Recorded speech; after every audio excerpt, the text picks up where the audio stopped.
Hello friends, मैं रीना स्वागत करती हूँ आपका आपके अपने YouTube channel to the point में। दोस्तों, जैसा कि आपको पता है कि क्या कहते हैं, मैं इस समय आप लोगों को लेके आई हूँ टीजीटी पीजीटी का प्रीव्यू ईयर के पेपर, जिसमें कि मैं सन 2003 का पेपर करवा रही थी। सन 2003 का मॉडल पेपर करा रही थी, जिसमें मैंने 25 क्वेश्चन आप लोग को पढ़ा दिया था। 25 क्वेश्चन का वीडियो मैंने आपके वीडियो पे चैनल पे अपलोड कर दिया था। अब उसी के आगे 26वां नंबर क्वेश्चन आपके सामने है, जो कि है जीविकोपार्जन के साधन और आभूषण आदि स्त्री धन है। यह कथन किसने कहा था? यह कथन किसने कहा था? ठीक है, तो यह कथन आपका किसने कहा था? यह कथन कौटिल्य ने कहा था। किसने कहा था? कौटिल्य ने कहा था। तो इस 26वां नंबर क्वेश्चन जो है आपका एक के साथ सही चला जाएगा। आगे बढ़ते हैं। अगला क्वेश्चन आपका है, राष्ट्रीय महिला आयोग की स्थापना कब की गई? राष्ट्रीय महिला आयोग की स्थापना कब की गई? तो ऑप्शन आप लोगों का दिया गया है। ठीक है, 31 जनवरी 1992 या 31 जनवरी 1993, 31 जनवरी या 1994, 31 जनवरी या 1995। तो इसका सही आंसर जो होगा दोस्तों, वो होगा 31 जनवरी 31 जनवरी 1992 में हुआ था, यानी कि 31 जनवरी 1992 में हुआ था। क्या हुआ था? राष्ट्रीय महिला आयोग की स्थापना की गई थी। ठीक है, चलिए आगे देखते हैं। गर्भवती स्त्री की देखभाल का प्रमुख उद्देश्य क्या है? जो गर्भवती स्त्री होती है, उनकी देखभाल का उद्देश्य क्या होता है? तो पहला ऑप्शन आपका है, गर्भकालीन अवस्था के दौरान होने वाली समस्याओं का निदान। तो ये भी बिल्कुल सही है। हाँ, उनके निदान के लिए ही किया जाता है उनकी देखभाल। अगला ऑप्शन आपका है कि गर्भवती के स्वास्थ्य की देखभाल करना। बिल्कुल सही है। गर्भस्थ शिशु का विकास, स्वस्थ विकास, बिल्कुल सही है। तो ये बिल्कुल तीनों पॉइंट आपके बिल्कुल सही है। तो इसका उपयुक्त सही होगा, यानी कि उपयुक्त सभी होगा, तो आपका 4 पॉइंट सही हो जाएगा। ठीक है, चलिए आगे बढ़ते हैं। देखिए, एक गर्भवती स्त्री को कितनी अतिरिक्त कैलोरी की आवश्यकता होती है? कैलोरी बोले तो आपकी कैलोरी क्या होती है?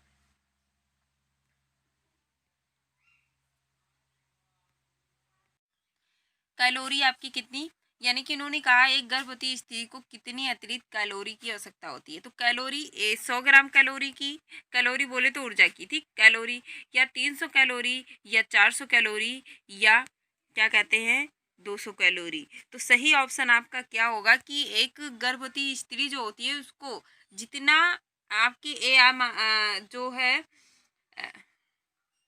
दिया गया है, तो उससे ज़्यादा आपकी कैलोरी 300 ज़्यादा एक्स्ट्रा गर्भवती महिला को देना होता है। ठीक है, चलिए आगे देखते हैं। अगला क्वेश्चन है, अपरिपक्व शिशु वह कहलाते हैं जिनका वजन इनसे कम होता है। ठीक है, अपरिपक्व शिशु वह कहलाते हैं जिनका वजन कम होता है 2.0 किलोग्राम से, या 3.500 ग्राम से, या 4.0 ग्राम, या 5.0 ग्राम। तो ऐसा तो नहीं है 3.5 किलो का बच्चा सबसे अच्छा होता है, उससे भी अच्छा ये हो गया वो हो गया। तो कहने का मतलब है, जिनकी वजन 2 kg से कम होती है, वो क्या कहलाते हैं? अपरिपक्व शिशु कहलाते हैं। तो आपका सही ऑप्शन क्या हो जाएगा? पहला। ठीक है, चलिए आगे बढ़ते हैं। देखिए, ये देखिए, लिखा है, नाल छेदन के समय गर्भनाल को शिशु की नाभि से कितने इंच की दूरी पर बांधना चाहिए? कितने इंच की दूरी पे बांधना चाहिए? तो जब डिलीवरी के बाद माँ के गर्भनाल से शिशु के नाभि को अलग किया जाता है, तो वही कहा गया कि उसको कितने इंच दूरी पर बांधा जाता है। कितने इंच दूरी पे बांधा जाता है? 1 इंच, या 2 इंच, या 3 इंच? तो इसका सही आंसर जो होगा वो 4 होगा। 4 इंच की दूरी पे बांधा जाता है। कितने पे? 4 इंच की दूरी पे बांधा जाता है। ठीक है, अस्थायी दांतों की संख्या कितनी होती है? 18, 20, 22 या 30? तो इसकी सही आंसर जो होगा 20 होता है। अस्थायी दांत जो होते हैं वो 20 होते हैं। कितने होते हैं? 20 होते हैं। चलिए आगे देखते हैं। स्तनपान नहीं कराना चाहिए जब की, यानी कि किस समय माता को बच्चे को स्तनपान नहीं कराना चाहिए। माँ कार्य में व्यस्त हो, माँ सो रही हो, या माँ संक्रामक रोग से पीड़ित हो, या रात्रि में जब शिशु सो रहा हो। तो इसका सही आंसर जो होगा, सही आंसर होगा माँ संक्रामक रोग से जब पीड़ित हो तब उसे अपने बच्चों को फीडिंग नहीं करवाना चाहिए, या शिशु को दूध नहीं पिलाना चाहिए, स्तनपान नहीं कराना चाहिए। ठीक है, चलिए आगे देखते हैं। अगला क्वेश्चन हमारा, मातृ एवं शिशु सेवा के अंतर्गत माता को जानकारी दी जाती है। पौष्टिक भोजन की, शिशु संभालन सेवा की, बिल्कुल सही है, दोनों देनी चाहिए। उसके बाद आपका है स्वस्थ वातावरण बनाए रखने की विधि का उपाय, बिल्कुल सही है। तो ये क्या हो जाएगा, उपयुक्त सभी ऑप्शन आपका सही हो जाएगा, उपयुक्त सभी सही हो जाएगा। चलिए आगे देखते हैं, थोड़ा जल्दी पढ़ा रहे हैं। ठीक है, शिशु या बालक की सही जांच के लिए शहर में शिशु या बालक की सही जांच के लिए शहर में सरकार की ओर से जनता के लिए क्या प्रयास करना चाहिए। यानी कि शिशु जो होता है, बालक जो होता है, उसके लिए शहर में किस प्रकार का प्रयास करना चाहिए। देखिए, पहला ऑप्शन है प्राइवेट बाल चिकित्सालय होना चाहिए, बिल्कुल सही है। अगला ऑप्शन है घर पर माँ में एक शिशु विशेषज्ञ को भेजना चाहिए, बिल्कुल सही है, जैसा कि ऐसा होता भी है। अब जिला चिकित्सालय में शिशु विभाग की स्थापना होनी चाहिए, बिल्कुल सही है, ये तीनों होने चाहिए। तो इसका भी ऑप्शन क्या हो जाएगा, फ़ोन नंबर सही हो जाएगा कि उपयुक्त सभी होने चाहिए। अगला, आप लोग वीडियो को एक बार शेयर कर दीजिए, जो बच्चे नए हैं वो चैनल को सब्सक्राइब कर लीजिए, क्योंकि इस पे आप लोग को टीजीटी पीजीटी के थ्योरी के साथ साथ आपको प्रैक्टिस सेट भी मिलेगा, जो कि मैं आप लोगों को करा रही हूँ। और प्रैक्टिस सेट बहुत ही बेनिफिट देता है आप लोगों के लिए, चाहे वो यूजीसी नेट हो या टीजीटी पीजीटी के बच्चे हों। ठीक है, तो चैनल को सब्सक्राइब कर लीजिए और साथ में अपने दोस्तों के साथ शेयर भी करिए, और साथ में हमें कमेंट करके भी बताइए कि आपको मेरा वीडियो कैसा लगा। चलिए एक बार लाइक भी कर ले। चलिए देखते हैं, मातृत्व एवं शिशु कल्याणकारी योजनाएं हैं, केंद्रीय एवं प्रादेशीय, स्थानीय, अंतर्राष्ट्रीय सहायता, या इनमें से सभी, या इनमें से सभी। यानी कि इनमें से क्या है, जो केंद्रीय प्रदेशीय योजनाएं होनी चाहिए, स्थानीय होनी चाहिए, अंतर्राष्ट्रीय सहायता होनी चाहिए। तो उपयुक्त सभी यानी कि सभी होने चाहिए। ठीक है, चलिए आगे देखते हैं, यूनिसेफ की स्थापना कब हुई थी। यूनिसेफ की स्थापना कब हुई थी, इसका फुल फॉर्म भी पूछा जाता है, यूनिसेफ का फुल फॉर्म भी पूछा जाता है। तो यूनिसेफ का फुल फॉर्म है United national national children fund. ठीक है, क्या है, यूनाइटेड नेशनल चिल्ड्रन फंड। ठीक, इसकी स्थापना कब हुई थी, इसकी स्थापना आपकी 1946 में हुई थी। कब हुई थी, 1946 में हुई थी। ठीक है, 11 दिसंबर को। कब हुई थी, 11 दिसंबर को हुई थी, 11 दिसंबर 1946 ईस्वी में हुई थी। ठीक, चलिए आगे बढ़ते हैं। देखिए, ये प्रवक्ता चयन परीक्षा की सन 2003 की प्रैक्टिस सेट है आप लोगों के सामने। ठीक है, समाजशास्त्र की सर्वप्रथम पुस्तक कौन सी है, यानी समाजशास्त्र की सर्वप्रथम पुस्तक कौन सी है, सबसे प्रथम जो पुस्तक है वो कौन सी है, ये पूछ रहे हैं। ठीक है, पूछ रहे हैं सर्वप्रथम पुस्तक कौन सी है।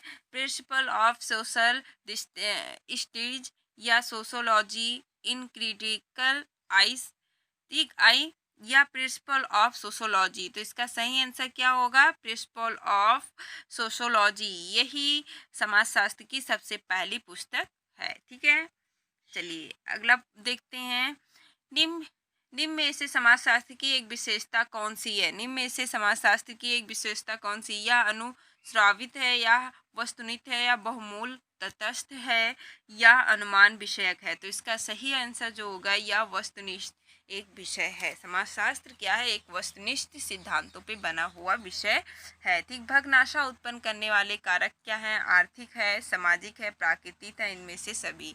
तो आपका सही आंसर क्या होगा, सभी है। कोई भी आपका आर्थिक भी हो सकता है, सामाजिक भी हो सकता है, प्राकृतिक भी हो सकता है। ठीक है, जो भग्नाशा को उत्पन्न करता है। ठीक है, तो इनमें से सभी ऑप्शन आपका सही हो जाएगा। चलिए आगे बढ़ते हैं, निरंतर भग्नाशा की स्थिति में व्यक्ति के व्यक्तित्व पर क्या प्रभाव पड़ता है। व्यक्ति की व्यक्तित्व पर क्या प्रभाव पड़ता है, संतोषी व्यवहार का हो जाता है, या इच्छा कल्पनाएं बंद करना बंद कर देता है, व्यक्तित्व विघटित हो जाता है, या उपयुक्त सभी क्या होगा?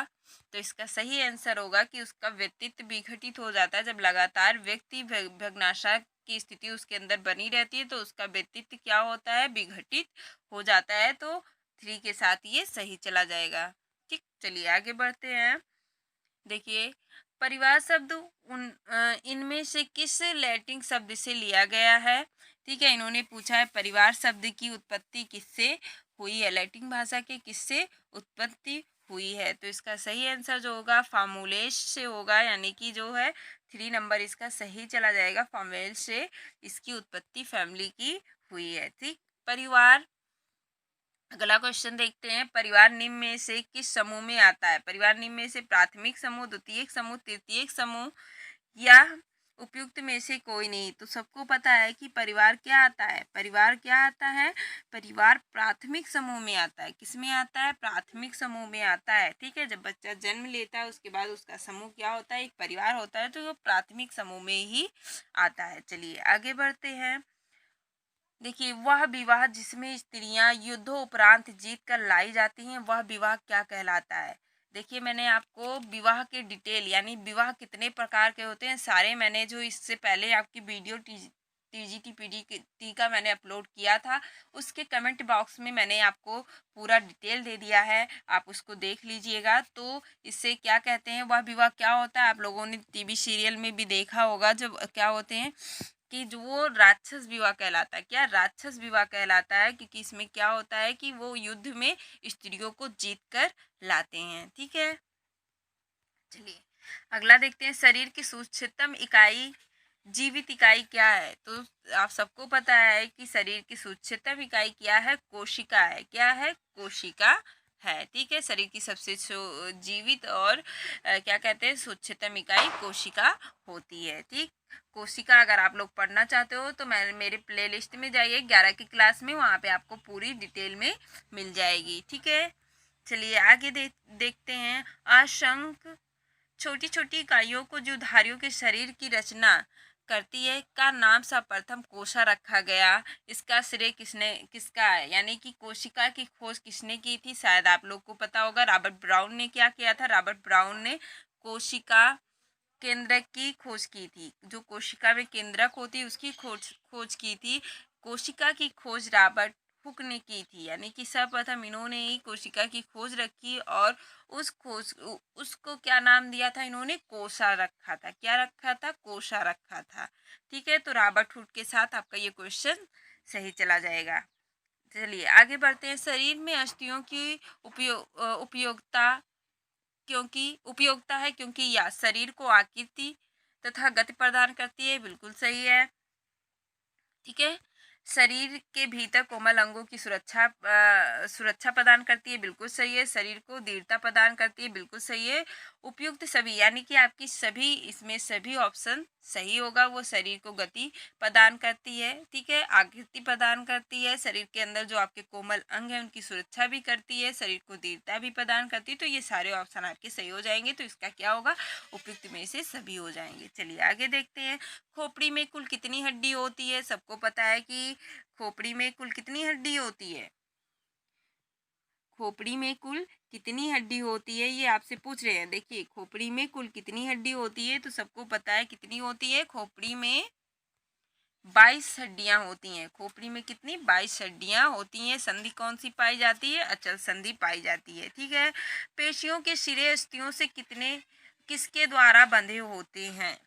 ठीक, जो पेशियां होती हैं उनके सिरे अस्थियों से किसके द्वारा बंधे होते हैं? ये पूछ रहे हैं। संधियों द्वारा नहीं, अस्थियां संधियों द्वारा, ऊतक द्वारा नहीं, कोशिकाओं द्वारा या कंदराओं द्वारा। तो ये आपका 4 नंबर सही हो जाएगा। कंदराओं द्वारा वो बंधे होती हैं पेशियां। ठीक है, शरीर में लगभग मांसपेशियां होती हैं। शरीर में लगभग कितनी मांसपेशियां होती हैं? पूछ रहा है कि शरीर में लगभग कितनी मांसपेशियां होती हैं। 100 से 200, 50 से 100, 200 से 300 या 300 से 600। लगभग मांसपेशियां कितनी होती हैं? लगभग पूछा है 600। हर एक जगह पे समथिंग आपको दिखता है 500 से 600 मांसपेशियां हमारे शरीर में पाई जाती हैं। चलिए अगला क्वेश्चन देखते हैं। हमारे शरीर में मुख से लेकर मल द्वार तक के मार्ग को कहते हैं, क्या कहते हैं, अमाशय कहते हैं कि आद कहते हैं कि आहार नाल कहते हैं कि पाचन तंत्र कहते हैं, क्या कहते हैं, तो आहार नाल कहते हैं। यानी कि जब हम भोजन को लेते हैं तो यहाँ माउथ से शुरू होके मतलब यानी कि अंदर मुंह में डालने के बाद और व्यर्थ पदार्थ निकालने की तक जो भी जो एक ये फूड पाइप होती है, ये क्या होता है, यही आपका आहार नाल होता है। तो इसी को आहार नाल यानी कि जब भोजन, इन्होंने क्या पूछा है, देखिए हमारे शरीर में मुख से लेके मलद्वार तक के मार्ग को क्या कहते हैं, आहार नाल कहते हैं। क्या कहते हैं, आहार नाल कहते हैं। 3 ऑप्शन आपका सही हो जाएगा। चलिए, राल में कौन सा किण्वन पाया जाता है, ये आप लोग को बिल्कुल पता ही होगा। रेनिंग होता है, पेप्सिन और टाइलिन। तो राल में क्या होती है, टाइलिन होती है। क्या होता है, टाइलिन नामक एंजाइम्स पाए जाते हैं।